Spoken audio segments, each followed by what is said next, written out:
बिस्मिल्लाहिर्रहमानिर्रहीम। अस्सलाम वालेकुम नाज़रीन कराम, मैं हूं मखदूम शहाबुद्दीन और आप देख रहे हैं मेरा फेसबुक और यूट्यूब चैनल। उम्मीद करता हूं आप सब लोग बखैर व आफ़ियत होंगे और जहां भी होंगे अपने अहले खाना समेत खुश भी होंगे और महफूज भी। नाज़रीन कराम, इस वक्त सूरत हाल यकसर तब्दील हो चुकी है और शौकत तरीन की पंजाब और खैबर पख्तूनख्वा के वज़राए ख़जाना से जो ऑडियो कॉल थी उसके लीक होने के बाद अब मामलात यकसर और बहुत तेज़ी से तब्दील हो रहे हैं। इमरान खान को आखिर किस सांप ने डसा है, हकीकत क्या है, फसाना क्या है, और कुछ खरी खरी बातें भी करेंगे कि असल में ये IMF का प्रोग्राम है क्या और इसके साथ मामलात किस तरह से चलते हैं और इस मामले के अंदर सियासत कितनी खौफनाक हो सकती है और इसमें जो पाकिस्तान के मुक़्तदर हल्के हैं उनके साथ ताल्लुकात क्यों इस वक्त एक ऐसी नहज पर पहुंच रहे हैं जहां से हालात ख़राबी की तरफ ही चले जाएंगे। और शहबाज शरीफ ने भी एक बड़ा अहम इजलास बुलाया है। इस इजलास के अंदर आर्मी चीफ समेत तमाम चीफ्स को दावत दी गई है। इस इजलास में क्या डिस्कस किया जाना है, मुल्क के हालात इस वक्त क्या कह रहे हैं और पाकिस्तान तहरीक इंसाफ पर जो मुल्क दुश्मनी, रियासत की दुश्मनी और मुल्की मईशत का बेड़ा गर्क करने का जो इल्ज़ाम है अपनी सियासत बचाने के लिए, उस पर भी बड़ी तफसीली बातें करनी है और मैंने बहुत से क्लिप्स आपके सामने चलवाने हैं कि असल मामला क्या है। सबसे पहले तो खबर आपके सामने रख देते हैं, ज़रा इस खबर को, जियो की खबर है तो समझ जाइएगा कि जियो की खबर मैं क्यों रख रहा हूं, बाद में इसका पोस्टमार्टम होगा। PTI का IMF डील नाकाम बनाने की साजिश का भांडा फूट गया, जिसमें शौकत तरीन की पंजाब और खैबर पख्तूनख्वा के वज़राए ख़जाना से टेलीफोनिक बातचीत मंजर आम पर आ गई। शौकत तरीन ने मोहसिन लगारी को कहा कि ये जो IMF को 750 अरब की कमिटमेंट दी है, आप सब ने साइन किया है, आपने अब कहना है कि हमने जो कमिटमेंट दी थी वो सैलाब से पहले दी थी, आपने अब कहना है कि अब सैलाब की वजह से हमें बहुत पैसा खर्च करना पड़ेगा, आपने अब ये लिखना है कि अब हमने ये कमिटमेंट पूरी करने के मामले से पीछे हट रहे हैं और आपने और कुछ नहीं करना। और इस मामले के ऊपर जो मोहसिन लगारी, उन्होंने ये भी पूछा कहीं ये स्टेट के खिलाफ तो नहीं बात जा रही। तो जो साबिक वज़ीर ख़जाना थे इमरान खान साहब की कैबिनेट के शौकत तरीन, उन्होंने कहा कि इससे बड़ा स्टेट की दुश्मनी या रियासत की दुश्मनी क्या हो सकती है जो हमारे चेयरमैन के साथ किया जा रहा है वो करके, ये तो असल मुल्क दुश्मनी का तो ये सबूत दे रहे हैं। फिर इसी तरह की जो बात है वो खैबर पख्तूनख्वा के वज़ीर ख़जाना के साथ भी शौकत तरीन की सामने आई।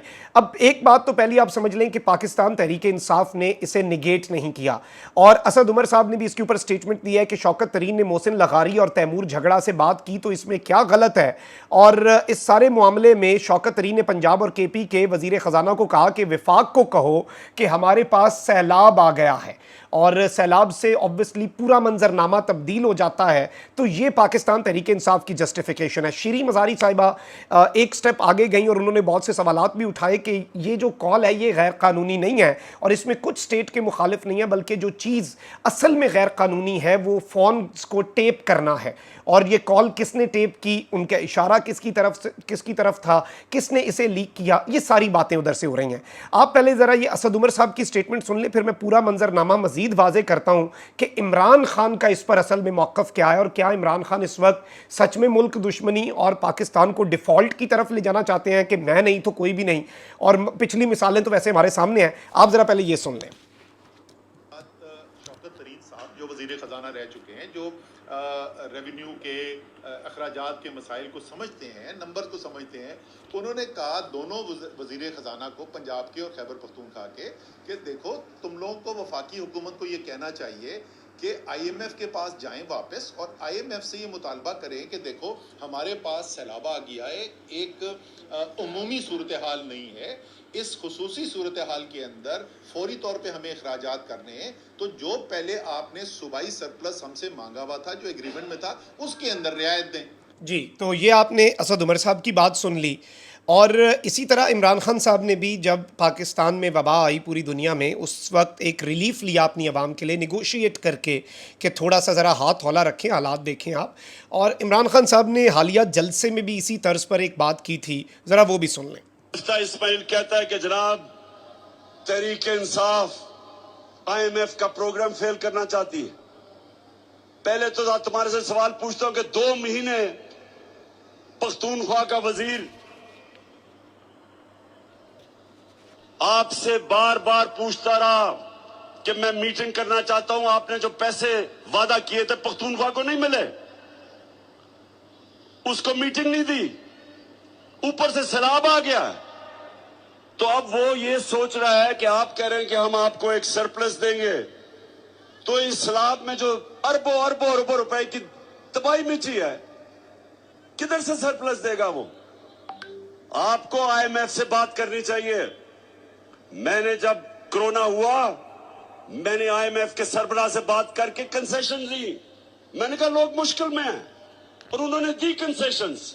आपको आज बात करनी चाहिए कि आईएमएफ को कहो हमारे लोग मुश्किल में हैं, सैलाब आया हुआ है, थोड़ा सा अपना दिल गुर्दा बढ़ाओ, गोरे चमड़ी से इतना ना डरो। जी नाज़रीन कराम, आपने इमरान खान साहब की ये गुफ्तगू भी सुनी। अब मसला ये है कि इमरान खान की मान लेते हैं कि उन्होंने आईएमएफ की डील को सैबोटाज करने की कोशिश की है, इस चीज़ को मान लेते हैं, और ये सारी जो मैंने आपके सामने स्टेटमेंट्स रखी और पाकिस्तान तहरीक इंसाफ की क्लैरिफिकेशंस रखी। अब एक चीज़ आपको याद रखनी पड़ेगी, मरीम नवाज शरीफ साहिबा का क्लिप भी आपको सुनवा देता हूँ जो पहले था, क्योंकि हम पहले सुनते आए थे कि आईएमएफ से डील मुल्क के साथ ज़्यादती है, और बिलावल ने तो नाम दे दिया था कि ये पीटीआई नहीं, ये पीटीआईएमएफ है, ये एक ही है और ये मुल्क का सौदा हो चुका है।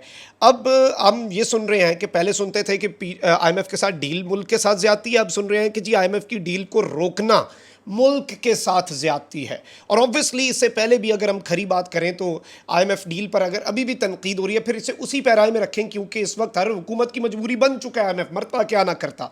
लेकिन आप ज़रा ये पहले मोहतरमा मरीम नवाज शरीफ साहिबा का क्लिप भी सुन लें ताकि 14 तबक सबके रोशन हो जाएं तनकीद करने से पहले। सर झुकाकर इमरान खान की तरह आईएमएफ की सारी शराइत माननी पड़ती, सर झुका के डीजल की कीमतें भी बढ़ाऊंगा, स्टेट बैंक को भी गिरवी रख दूंगा, तो ये कोई मुश्किल काम था? नवाज शरीफ कहता है हुकूमत। जी तो आपने ये भी सुन लिया। अब नाज़रीन इकराम, सूरत हाल ये है, वो जो शहबाज शरीफ वाली मीटिंग है उस पर बाद में आते हैं।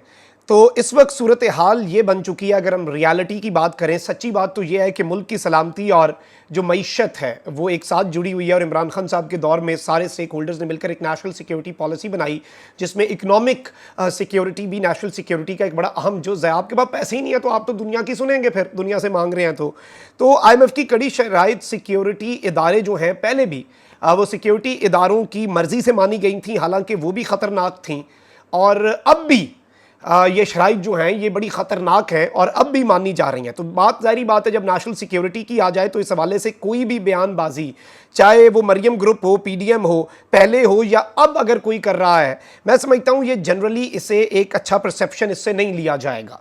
और ये सूरत हाल ऐसी ही है कि इस मामले के ऊपर सियासत की जा रही है, सिर्फ़ और सिर्फ इमरान खान को किसी तरीके इस वक्त मुल्क दुश्मन सावी अपने पैरों पर मज़ीद कुल्हाड़ा मार रहे हैं। उस डील के इनके ख़त इन्होंने आईएमएफ को तो लिखा भी नहीं, और इस चीज़ के अंदर अब ये मज़ीद इसे हाईलाइट और इसकी हाइप क्रिएट करते जा रहे हैं कि आईएमएफ वालों का ध्यान नहीं भी गया तो चला जाए। अब यहाँ पर एक और बहुत बड़ी खबर है जो मैंने आपके सामने रखनी है कि वज़ीर-ए-आज़म शहबाज शरीफ ने हुकूमती इत्तेहादी जमातों का हंगामी इजलास एक बुलाया हुआ है, और इस इजलास के अंदर बड़े अहम फैसले मुतवक्के हैं। और एज़ ऑफ वी स्पीक उस टाइम पर हो सकता है कि ये इजलास शुरू हो चुका हो या इख्तिताम की जानिब भी हो जब आप ये वीडियो सुन रहे हो। और ये वज़ीर-ए-आज़म हाउस में इजलास की मेरे पास खबर पहुंची है, हुकूमत के तमाम इत्तेहादी शरीक होंगे। इजलास में वज़राए आला को भी मदऊ किया गया है, तो ज़ाहिर बात है ये एक कौमी सतह का इजलास हो सकता है जिसमें तीनों मुसल्लह अफवाज, आपकी आर्मी, आपकी नेवी और आपकी एयरफोर्स की क़यादत भी हंगामी इजलास में शरीक हो रहे हैं। इजलास में मुल्क की मौजूदा सूरत हाल पर गौर और इस सूरत हाल से निमटने के लिए बहुत अहम तरीन फ़ैसले भी मुतवक्के हैं। तो ये भी एक चीज़ आपने ज़हन में रखनी है, क्योंकि इस इजलास में भी बहुत कुछ बड़ा हो सकता है। तो expect a lot of big developments coming in next few hours और बाय टुमारो, या फिर लेट नाइट तक भी आई जाएंगी। आपको इंशाल्लाह अपडेटेड रखेंगे। अपना बहुत ख्याल रखें। अल्लाह ने के बाद पाकिस्तान जिंदाबाद।